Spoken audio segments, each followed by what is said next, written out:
Ça nous concerne. Avec quelle voiture allons-nous rouler demain et puis aujourd'hui? Pierre Chasseret, comme tous les jeudis matins. Bonjour Pierre. Bonjour Patrick. On a appris là que les ventes de voitures hybrides arrivaient en tête des ventes en France et en Europe. Hein. Ça y est, c'est le petit préféré des Français.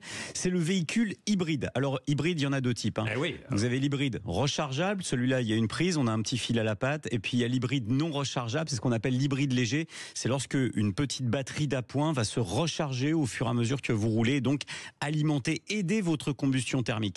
Voilà les deux modes. Sachant que sur ces petites batteries, en plus hybrides, là, il y en a plus ou moins fort. Hein, ouais, c'est vrai. Très parce qu'il y en a une très petite qui sert à rien. Faut le dire les choses. Non mais c'est vrai, faut dire les choses. Elle sert et puis il y en a une autre en hybride. Oui, c'est ça. Et puis à payer un petit peu moins de fiscalité. Voilà. Et puis l'autre qui est quand même plus conséquente, quoi. Hein. Ouais, c'est ça. C'est qu'en fait, on a le système un peu, par exemple, sur la Ford Puma, on a une petite batterie d'appoint. Si vous prenez le Honda CR-V pour parler d'une autre marque ou la Toyota, dans ces cas-là, vous êtes sur un système qui est une batterie un petit peu plus puissante et qui va vraiment fonctionner en appui pour véritablement faire baisser votre consommation. Oui. Alors pourquoi un tel engouement alors pour cette technologie ? Pourquoi cet engouement? Déjà, les véhicules hybrides aujourd'hui viennent de passer l'essence. 32,8% des ventes sur le mois dernier. C'est une augmentation de 5,4%.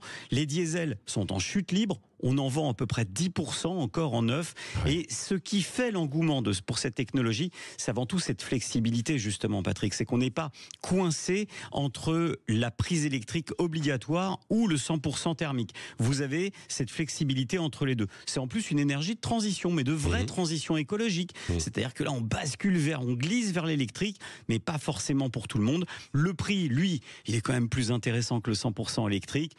Et quant aux habitudes, l'inertie de nos habitudes, faire son plein, eh bien cette fois-ci on n'est pas chamboulé par ce type de véhicule. Rappelons quand même que l'hybride en France c'est 32% des ventes, en Europe c'est la même chose. 32% des ventes. En fait, les Français achètent comme les Européens. Oui, et l'hybride est beaucoup plus plébiscité que le 100% électrique, quoi, en fait. Ouais, en Europe, ça patine aussi pour l'électrique. En France, pareil, c'est un petit peu mieux. 17,3% des ventes en Europe pour les véhicules 100% électriques. 17,1 en France, légère hausse, hein. Mais c'est pas fou, c'est 2 points de plus que l'an passé. En revanche, avec l'électrique, c'est ce qu'on se disait, c'est qu'on n'a pas ce fil. Et puis, autre chose, l'électrique, on a un véritable problème, c'est qu'on n'est pas tous électro-compatible. Ça veut dire quoi électrocompatible? Ça veut dire que si vous voulez un véhicule 100% électrique, va falloir le charger. Mais si vous ne disposez pas de place à votre domicile, comment vous le chargez? Alors certains vont me dire au boulot. Mais au boulot, on n'a pas tous le parking adéquat. Dans ces cas-là, le véhicule électrique ne répond pas aux besoins des Français. C'est pour ça qu'on a des automobilistes électrifiés très heureux parce qu'ils ont la borne à domicile et d'autres qui le regardent avec beaucoup de critiques parce qu'ils savent qu'ils ne pourront pas aller vers cette techno. Bon, globalement, c'est aussi une forme de transition, quoi. Non, c'est parce qu'avec l'hybride, on s'habitue avec une partie d'électrique et voilà, et on y va progressivement, quoi. Je parlais récemment avec la présidente déléguée de la XIAM, c'est les importateurs de véhicules, tous les véhicules étrangers.